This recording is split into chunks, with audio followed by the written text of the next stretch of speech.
नमस्कार दोस्तों, the होतांश classroom में आपका स्वागत है। आप जैसा कि आप जानते हैं कि जो टेट का सिलेबस आपका है उसमें साइंस आपका चल रहा है अच्छे तरीके से, और वीडियो को आप लोग काफ़ी ज़्यादा अच्छे से देख भी रहे हैं। ठीक है, ऐसे ही इस सभी वीडियो को आप अच्छे तरीके से, जो भी द होतांश प्लेटफॉर्म पे डाला जा रहा है उसको आप अच्छे तरीके से देखते रहें और समझते रहें, साथ में उसका नोट्स भी बनाते रहें। और आगे ऐसे हमारे सिलेबस और भी आते रहेंगे, और भी प्लेटफॉर्म का जो भी है, जैसे मान लेते हैं अग्निवीर का है, उसका भी हम प्रोवाइड करवाएंगे। तो आप लोग देख रहे हैं पेट में आप साइंस का जो सिलेबस, उसमें हमने बहुत सारी चीज़ें आपको बताया था। न्यूटन का जो है नियम मैंने बताया था, जड़त्व का नियम बताया था, ठीक है ना। उसी में से आपको हम बता देते हैं कि गति के समीकरण, क्या बता देते हैं, गति के समीकरण, यानी कि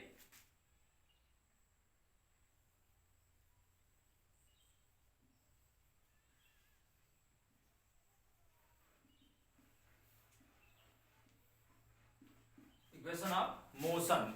मोशन मतलब क्या होता है, गति। मोशन मतलब क्या होता है, गति। गति के समीकरण, किसके समीकरण, गति के समीकरण।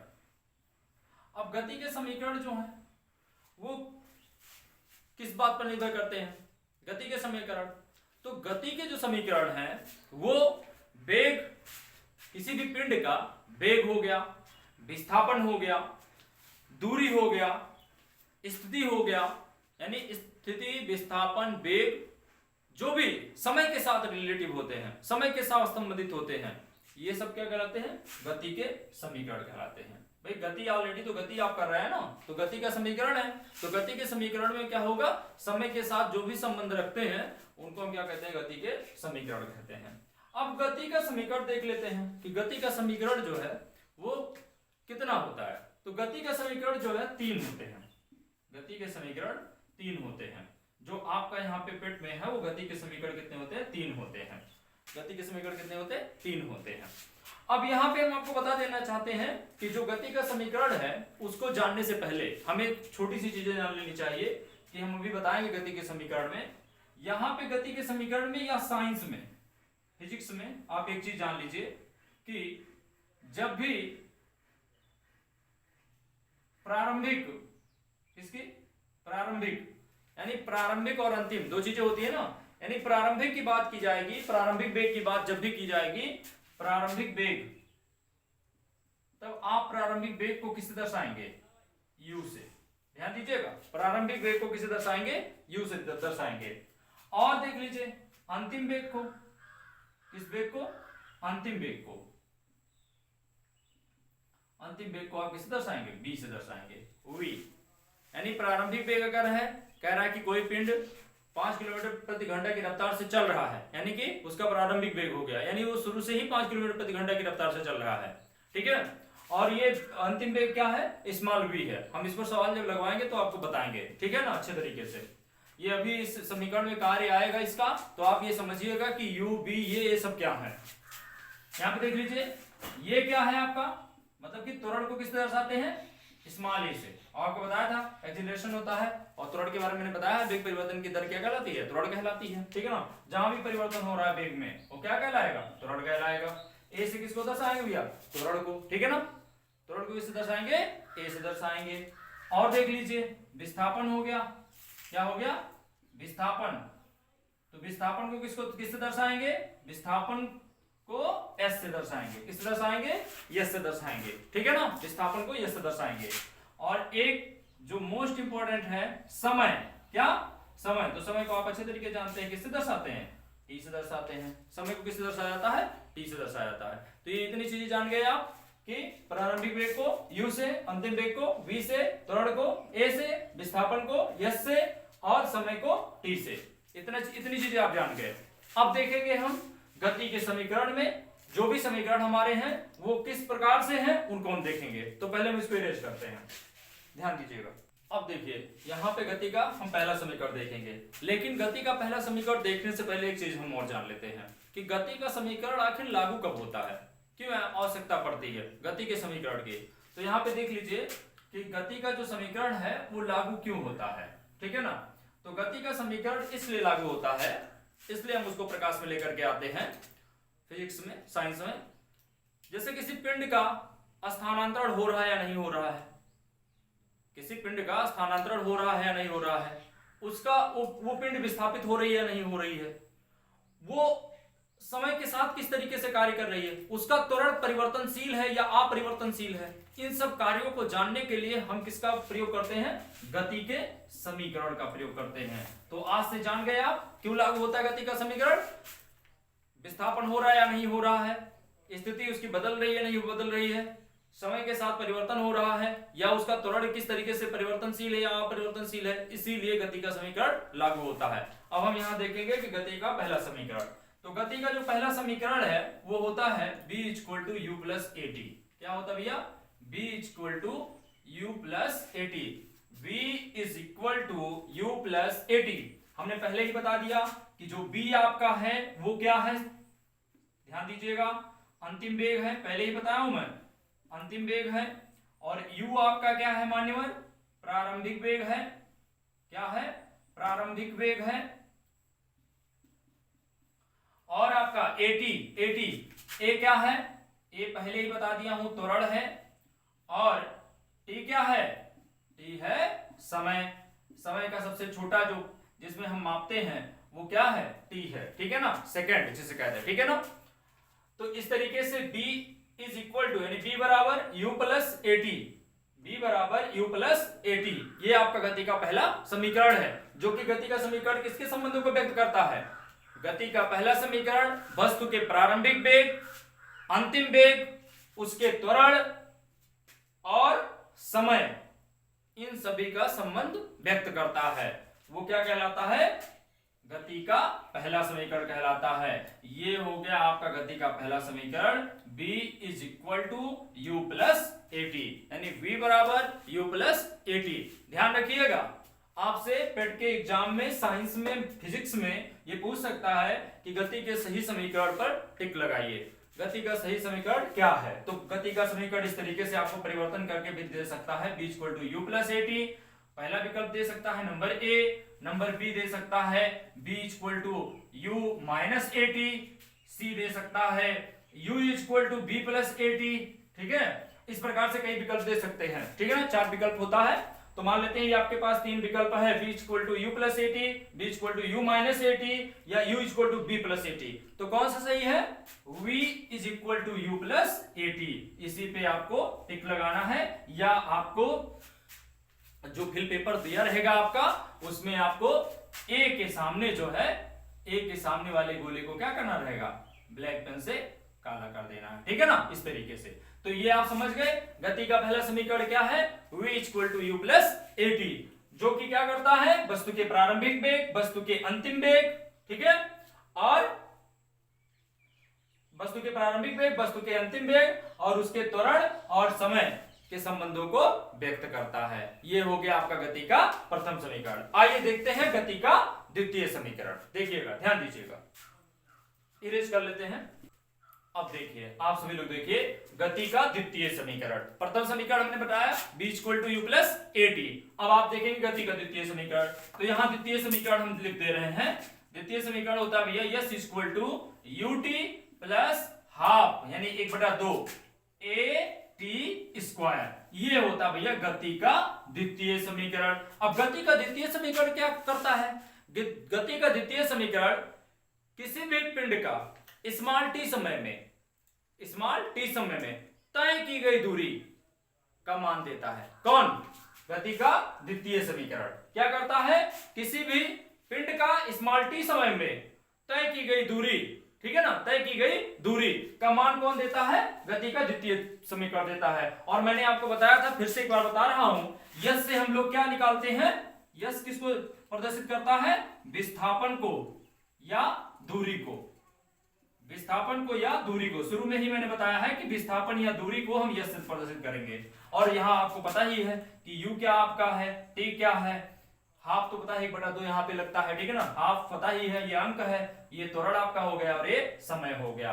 तो गति का जो द्वितीय समीकरण आपका है वो किस चीज को दर्शाता है, किसी भी वस्तु का अगर हमें कितनी दूरी तय किया है उसका मान निकालना है तो S equal to U T plus half A T square गति के द्वितीय समीकरण का यूज हम करेंगे, ठीक है ना। यही संबंध ये प्रदर्शित करता है। आइए देखते हैं गति का तृतीय समीकरण। गति का तृतीय, अब यहाँ पे ध्यान दीजिएगा, गति का तृतीय समीकरण, ध्यान दीजिए, गति का तृतीय समीकरण। अब हम तृतीय समीकरण देख लेते हैं। तृतीय समीकरण क्या होता है, बी स्क्वायर बराबर यू स्क्वायर प्लस 2as, ये आपका भैया गति का तृतीय समीकरण है।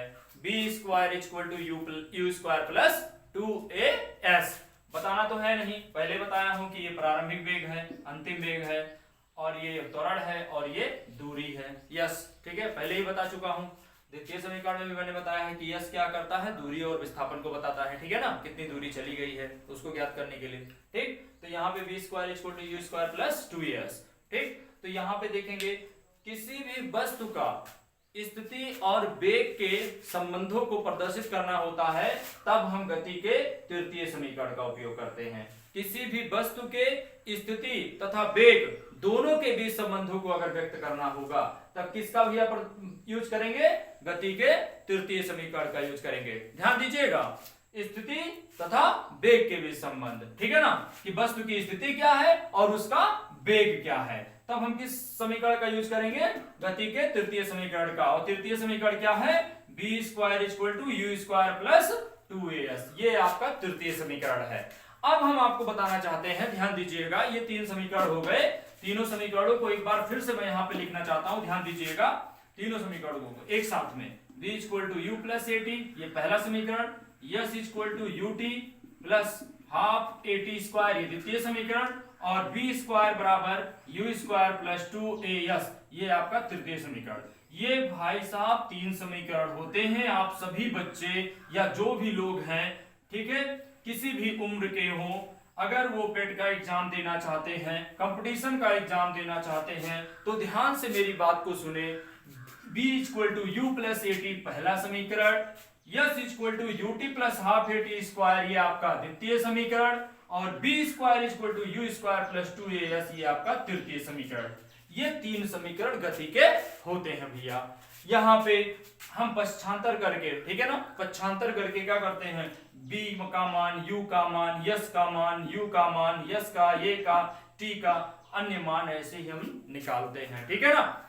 इनको हम सिद्ध कैसे करते हैं, तो यहाँ पे सिद्ध करना तो हम नहीं बताएंगे, आगे हम प्रोसेस में बताएंगे, लेकिन सिद्ध किन विधियों द्वारा करते हैं ये हम आपको बता दे रहे हैं। नंबर एक होता है आपका गणितीय विधि। कौन सी विधि भैया, गणितीय। नंबर दूसरा होता है ग्राफीय।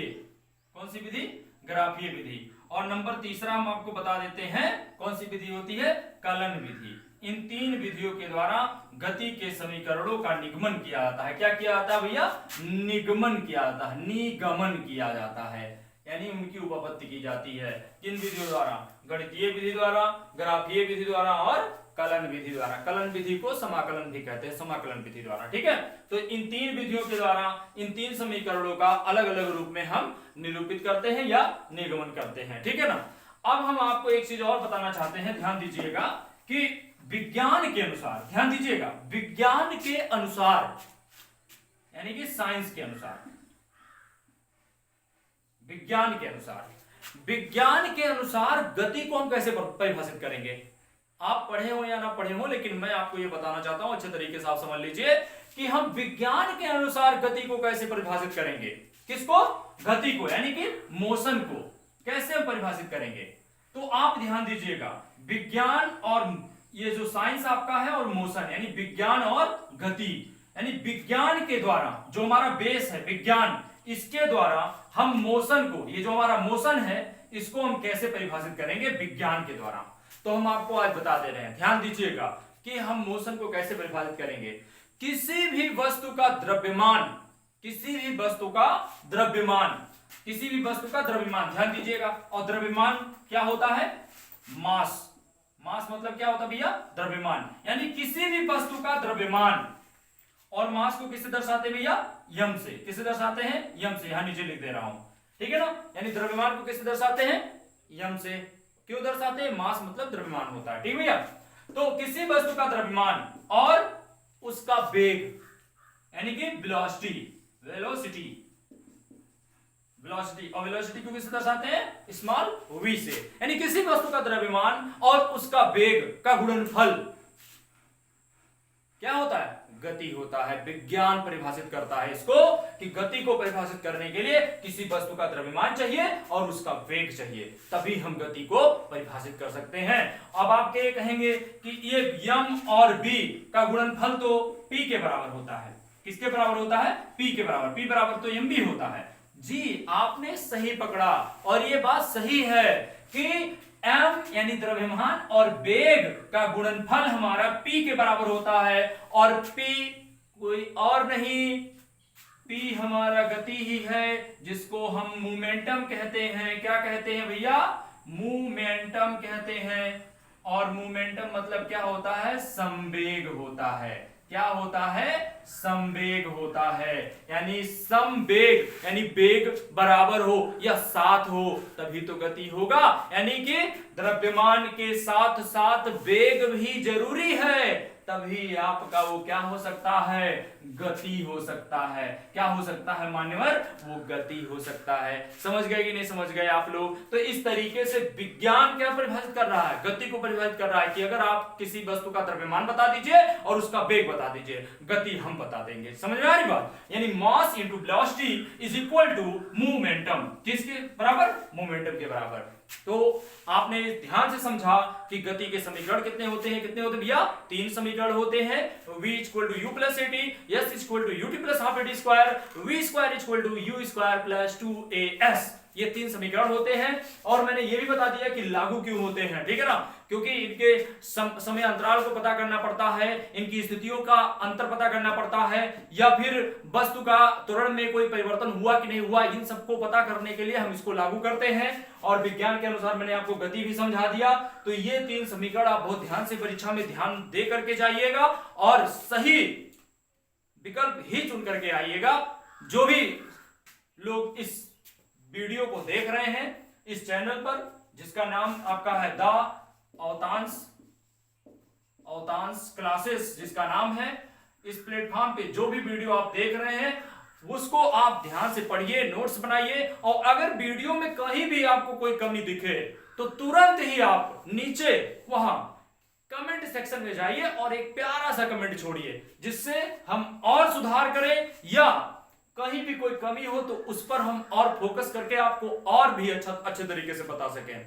अपने तरफ से जो भी चीजें आपको बताई जा रही है, जो भी इस प्लेटफॉर्म पे बताया जा रहा है, वो बहुत ही अच्छा बताया जा रहा है और बहुत ही उत्तम बताया जा रहा है, जो कि आपकी परीक्षा में आ भी सकता है। और आप परीक्षा में अच्छे अच्छे जो सवाल आएंगे उनको आप अच्छे से कर भी सकते हैं।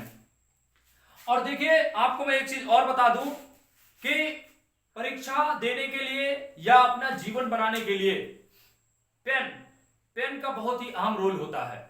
इसलिए मैं चाहता हूं, आपसे इतना ही कहना चाहता हूं आज इस द अवतांश प्लेटफॉर्म पर, कि किसी की बात ना सुनते हुए बस आप इतना ध्यान रखिए कि इस कलम की ताकत को हमें इतना बढ़ाना है कि ये पेन जो आज सिग्नेचर है, क्या है भैया? जो आज सिग्नेचर है, यही पेन कल को ऑटोग्राफ में चेंज हो जाए। बस इतना ही चाहता हूं कि आज का सिग्नेचर कल के ऑटोग्राफ में चेंज हो जाए। इतनी काबिलियत अपने अंदर कर लीजिए, आप कुछ भी हासिल कर लेंगे, बहुत आगे जाएंगे। धन्यवाद। ऐसे ही वीडियो को लाइक शेयर सब्सक्राइब करते रहिए। मिलेंगे नेक्स्ट वीडियो में, तब तक के लिए धन्यवाद।